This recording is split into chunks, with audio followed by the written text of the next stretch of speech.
going to have a very direct and very, very blunt conversation about this. Because if we don't have a blunt conversation, then we're going to continue down the ignorance path. And the ignorance is blinding on both sides. And I've said this hundreds of times over 5 years. There are two sides of YouTube. Two sides. Two sides of TikTok, two sides of Instagram that are highly successful. The people who make things out to be all perfect, nothing goes wrong. And then there's the side that everything is a piece of shit. Facts. Those are the two most successful type of social media influencers. It's done with men and women, politicians, cars, houses, vacation places.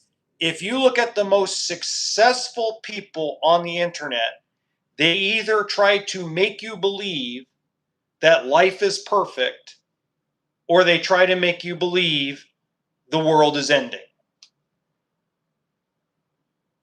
And unfortunately, this ignorance pays extremely well.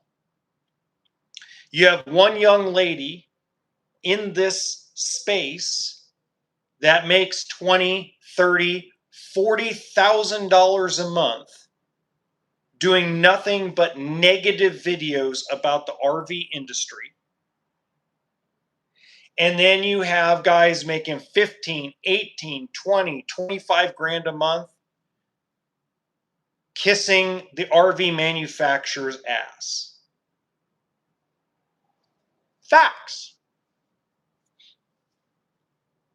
And what has happened is you start seeing RV technicians who have a bias, because and the biases come from not from them being biased against Ford or Ram or this or that. The bias from an RV technician perspective comes from if they've worked at a dealership for 10 plus years that has sold the same type of unit, you become negative about it.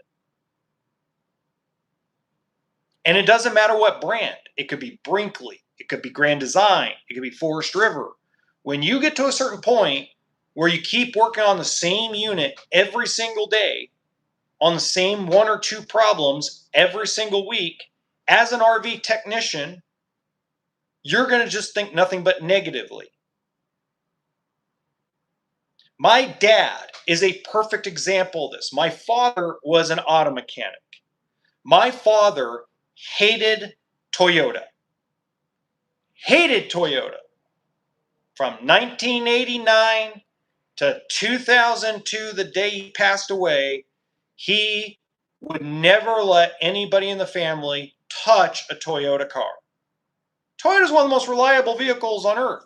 But because my dad would constantly have electrical issues with the T100s, the Camry, the Cirrus, or whatever the hell they called that damn thing back in the day, the Highlander, the RAV4, whatever that case may be, my father had a bias against Toyota because that's all he worked on for 11 years. For 11 years, all he kept saying was, don't buy a Toyota. It's a piece of shit. So it's hard to believe any mechanic or technician if they are biased because of the workload. And when you do, and this is not a negative thing. This is, holy crap, I've been working at ABC dealer for 15 years, and every single Keystone Alpha Sia that comes in has a stupid air conditioner problem. Or God forsaken, every Lippert auto system, it fails. No, it's just they're sick and tired of working on the same problem.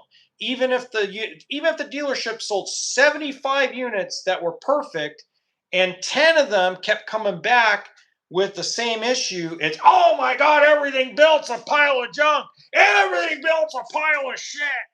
I mean, that is literally what occurs. It is extremely difficult as any kind of mechanic, repair person, whether you're an electrician, whether you're a plumber, whether you're a cement guy. It is really hard when you work with the same things every single day not to form a bias, because sometimes you get sick and tired of working on the same damn thing.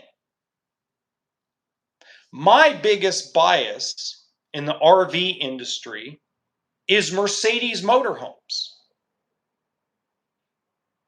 That's my biggest bias, is anything built on the Mercedes chassis. I am not a fan. I'm not a fan because I get tired of hearing the baloney and malarkey about miles per gallon. I got tired of hearing manufacturers of van conversion motorhomes blowing smoke up people's butts.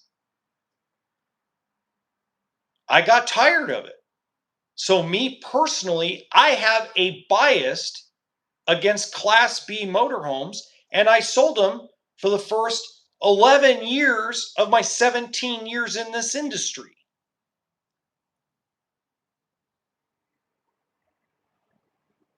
I've tried to stay neutral about it, but it's a fact of life.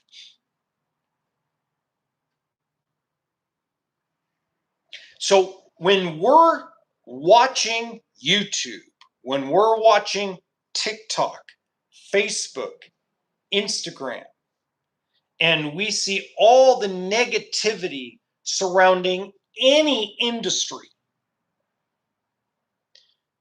there are four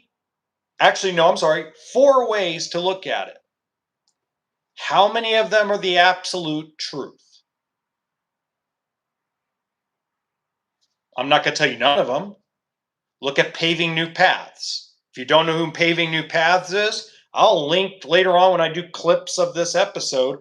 I'll link their YouTube channel, because they're a lot of the reason why frame failure and frame flex was exposed as much as it was with Grand Design. I give them 100% of the credit.